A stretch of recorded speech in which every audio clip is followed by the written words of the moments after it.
What's going on, everybody? I'm Dave. This is Aroy District. Today we are going to go over my cousin's house. Now this is the dude that got me into collecting rare house plants, aroids, etc. So I was able to go over his house so I can take a tour of some of his collection, So he just bought a new house. He just had a new baby. He has a growing family. So with that being said, he did decide to downscale his collection a lot, but I was able to go over there and capture what he still has, and I think it was cool. Hopefully you all will enjoy it. And directly after that, we'll come back here and I'm gonna show you all how to make self-watering moss poles. So let's jump straight in. We chilling at my cousin's house. I'm gonna show y'all the plants that he got growing outside. So right in front of his front door on the porch, he has this nice Monstera acacoyagensis that's in bloom right now. So it's pretty cool to capture that. Then right next to it is a nice Syngonium albo growing up this pole. It's almost touching the ceiling.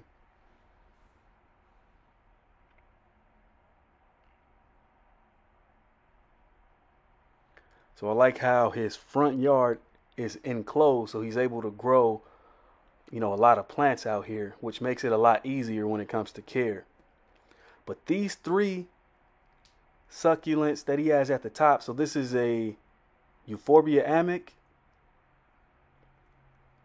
I'm not sure of the name of this blue one, but the blue one with the yellow spines, like that one is dope. And this one right here is the Euphorbia lactea, also known as the ghost cactus. Pretty cool. So it's another Euphorbia, and then in the middle is an assortment of cactus and succulents. And another cutting from the ghost cactus. Now this right here is a Pachypodium. I remember when he got this one. That one's pretty cool. And I'm not sure of the name of this huge cactus that he has, like leaning up against the house.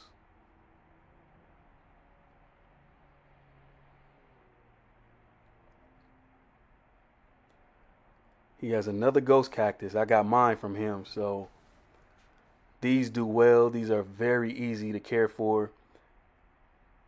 And then he has this sink. It's like an ornamental sink. I guess it is for like a garden or something.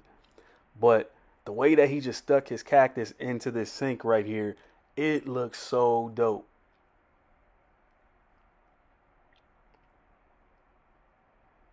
And of course, the best thing I like about it is he has like this cactus that just started trailing out of that sink.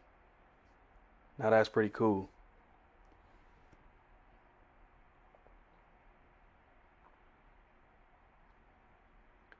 So in the middle of his lawn, he has this tree and he's growing different types of aroids, right under this tree.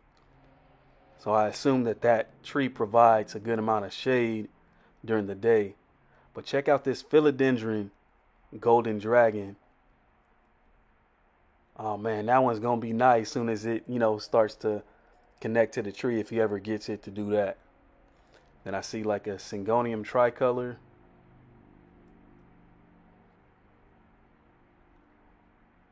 Now this Epipremnum pinnatum has taken to this tree and is starting to fenestrate.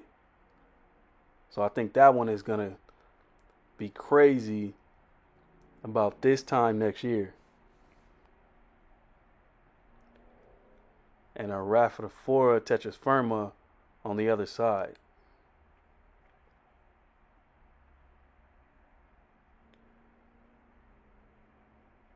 Yeah, that's pretty cool.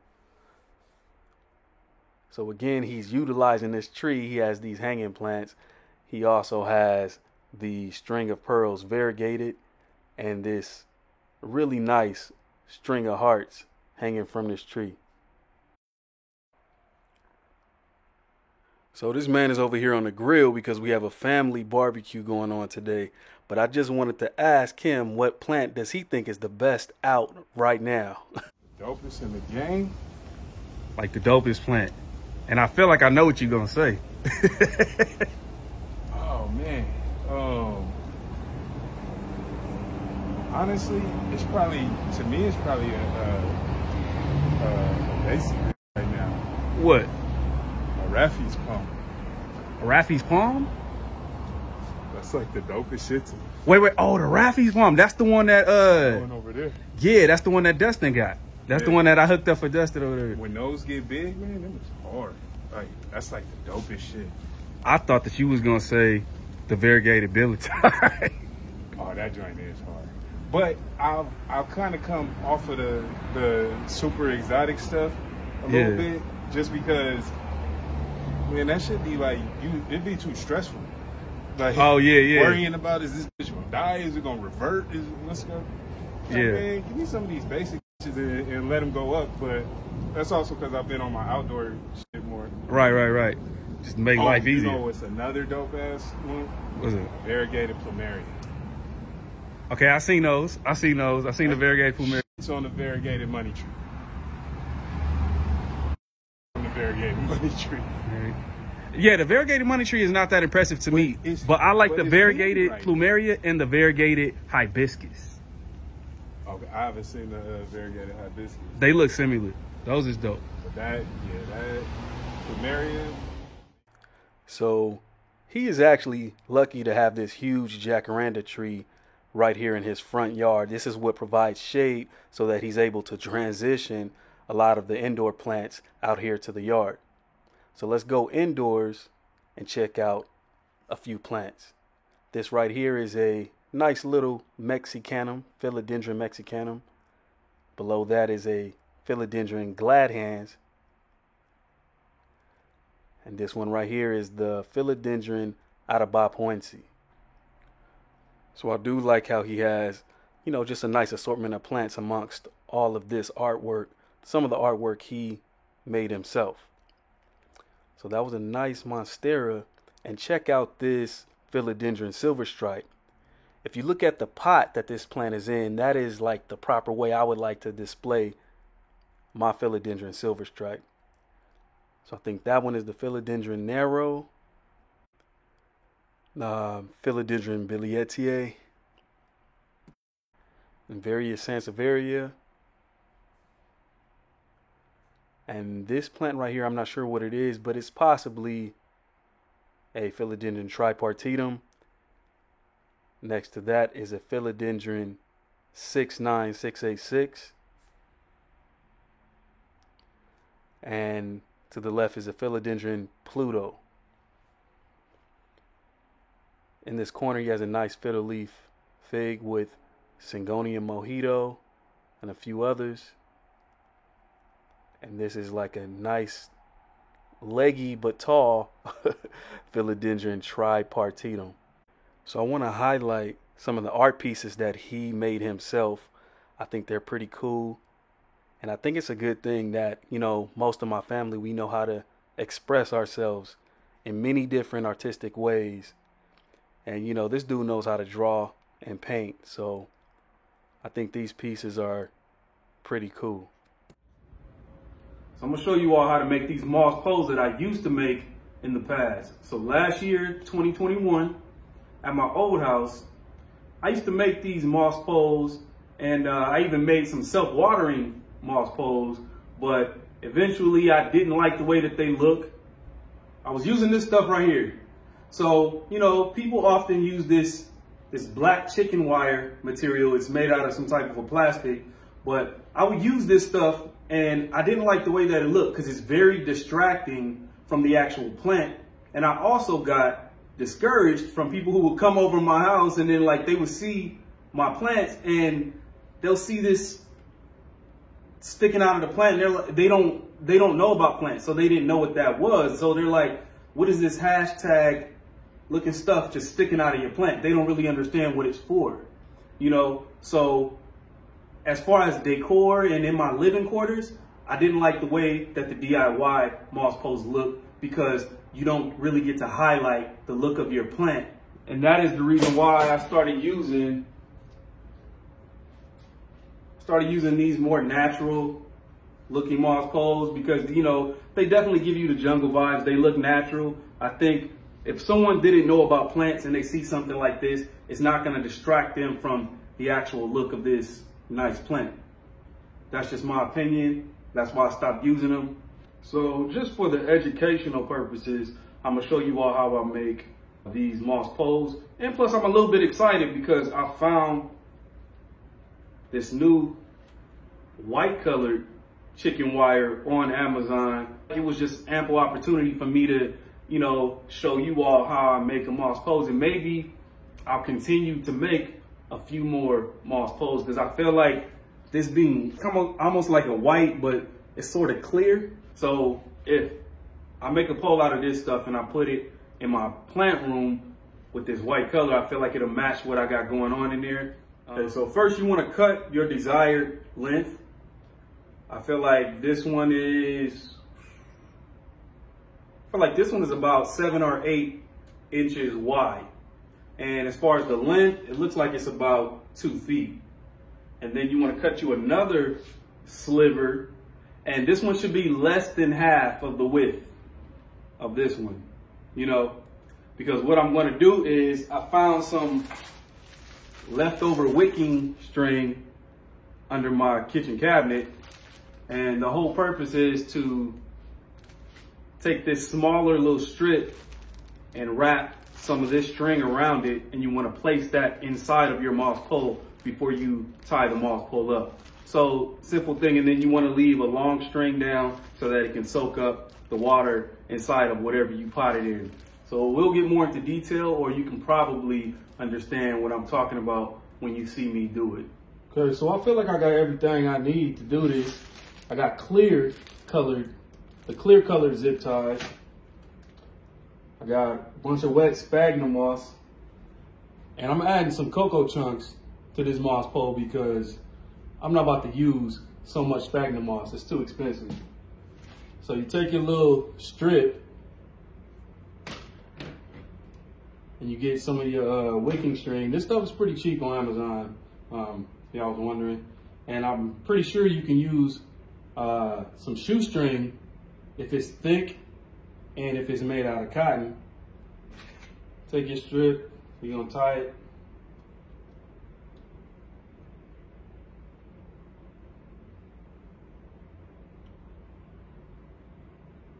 Make a little knot and just spiral this around. This already has like those jagged edges, so it'll just kind of go in those jagged edges fairly easy.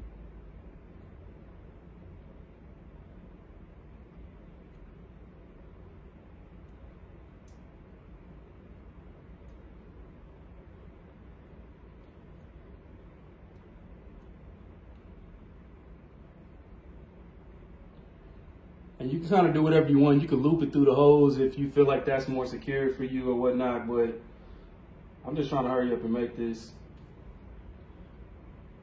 All right, then I'm gonna, let's see here. I'm gonna leave a good amount at the bottom just because I don't know exactly where I'm gonna cut it once this pole is made.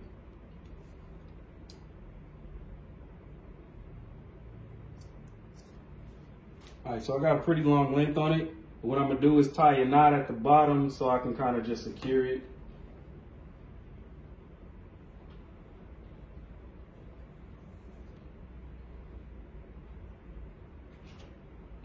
I just looped it in. Pretty much that's all we got. If you want more wicking action, you can probably do more string as much as you want, but I'm gonna leave this the way it is. And another thing that you can do for yourself is when you cut your little strip, you can make it the same length as your moss pole. This one is a little bit shorter because I'm gonna go ahead and place this in the middle of the moss pole instead of like from the bottom all the way up to the top, you know. So the next part is easy. You take your sphagnum moss and make a whole bed of sphagnum moss on this chicken wire.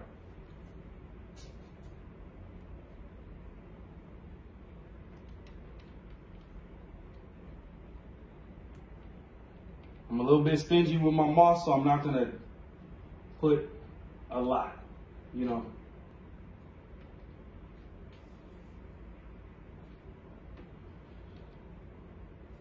Let me see if you can kind of see. I didn't put a lot of moss on there.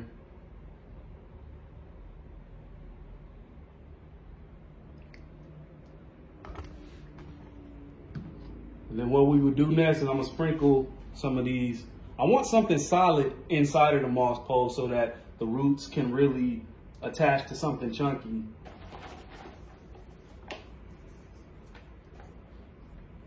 I actually don't know which plant that I'm gonna really use this for yet.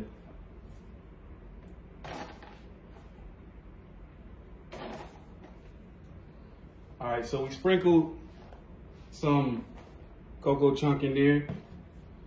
Next, we're gonna lay this wicking string right in the center. And I left a little extra on there because I want that to kind of be at the top.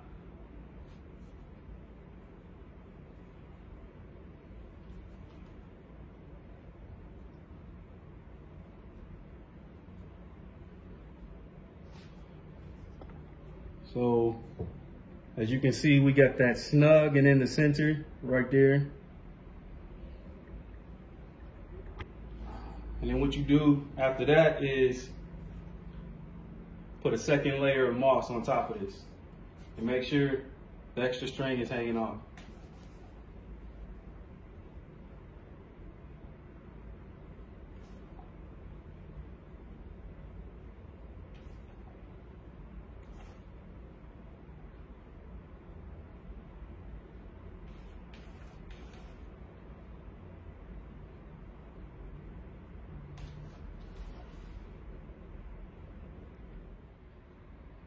All right, so this is how it look. We got cocoa chunks, we got sphagnum moss, and we got like our little wicking mesh that's sandwiched in here. So this kind of feels like making a burrito, because right now what we gotta do is wrap this up real tight and zip tie it. And we'll pretty much be done right after that. Get those teeth in there.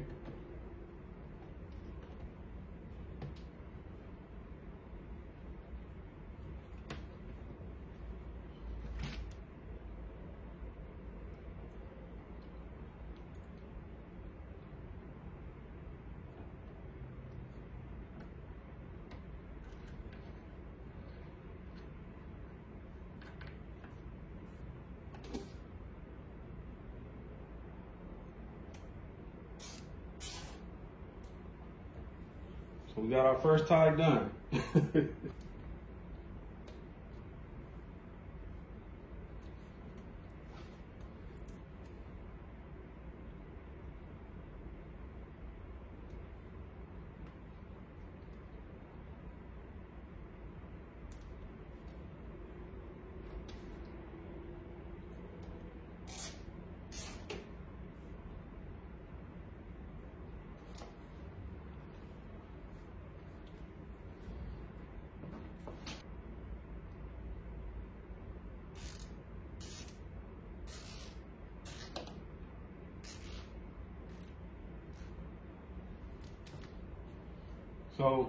So far, we almost got it tied.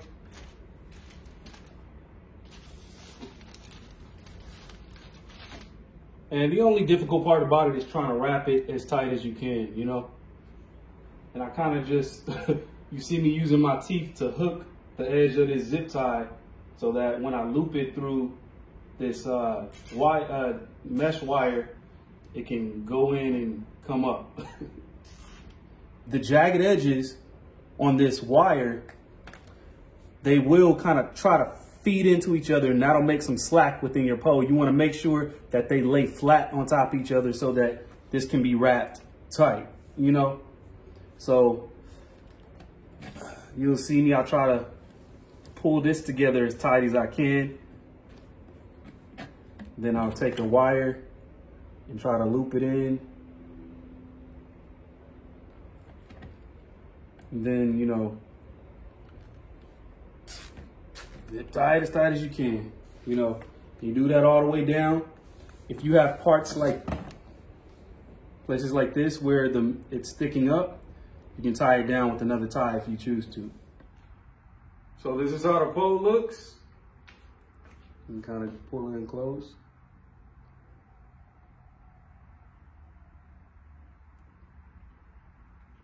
So here's the game plan with this. This pole is kind of wet, so it feels a little bit heavy, and that gave me an idea. I'm gonna put this into semi-hydro. Yep, so I'm doing look, I'm doing everything today that's out of my norm. Like I normally don't use semi-hydro. I normally don't do the DIY moss poles anymore. So I guess today I'm stepping outside the box.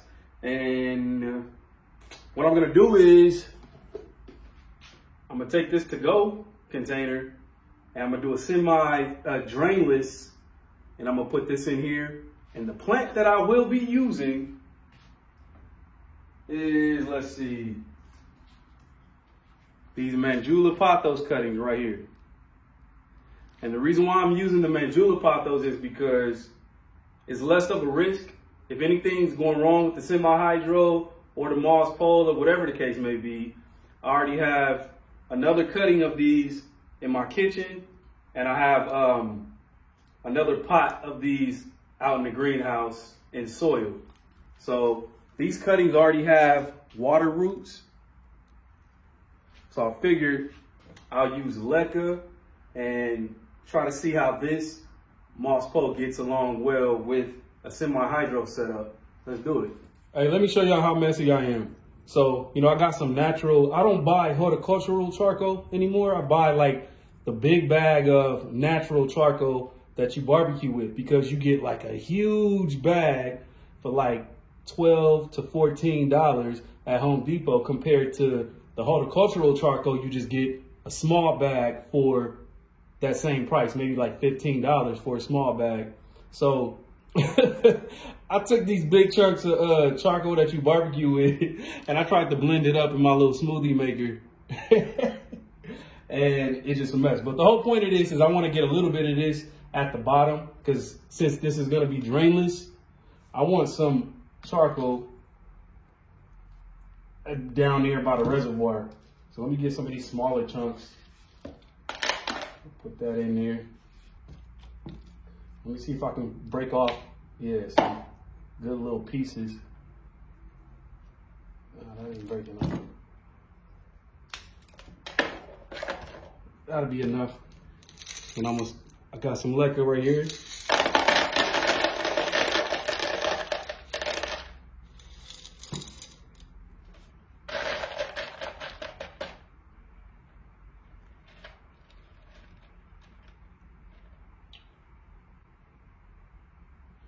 So I figured I can cut this string about right here.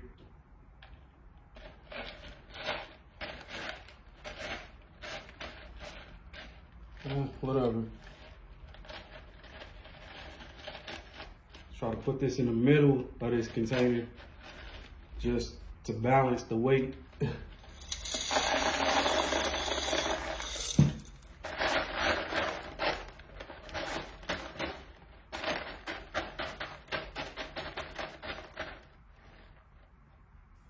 Oh, it's standing up already. That's a good sign.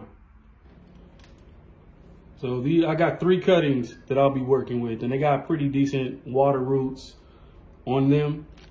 I just can't see where the nodes are. I mean, I think this cutting right here, I can see the node right there. And when you want to place the node up against the moss pole, and that way it can, start to recognize that something is there, and it'll start to try to root on the next growth point, Trying to think if I should do 3 cuttings or just 2. You know what, I'm only gonna do 2. So these are small plants for this moss pole, and my thing is this: when you do a moss pole, you wanna get a plant and start it early. You don't wanna get this large plant and then try to stick it onto a moss pole, because it's less likely to attach. When you start them off as a cutting and you put them on a moss pole, they will root into that moss pole, and then, as it climbs, it will get much bigger. But putting a plant that's just already tall and just sticking it on a moss pole, you're not doing much but just giving it a stake, rather than giving it a pole to attach to. And I'm not saying that it won't attach, it's just that the best thing to do is start them when they're young, in my experience. Not necessarily young, but from a fresh cutting, you know? So I think I'm only put 2 because I feel like it'll get too crowded with these pothos. You know how they do. And they'll give you a new growth point at any given moment. So I think 2 would be enough, and that should fill this moss pole up once it starts to grow. And normally I would tie the plant to the pole first and then fill it up with the potting media. But these are so small, it wasn't really no need for me to do that. So I'm gonna just hold it with one hand and start filling it in to secure it.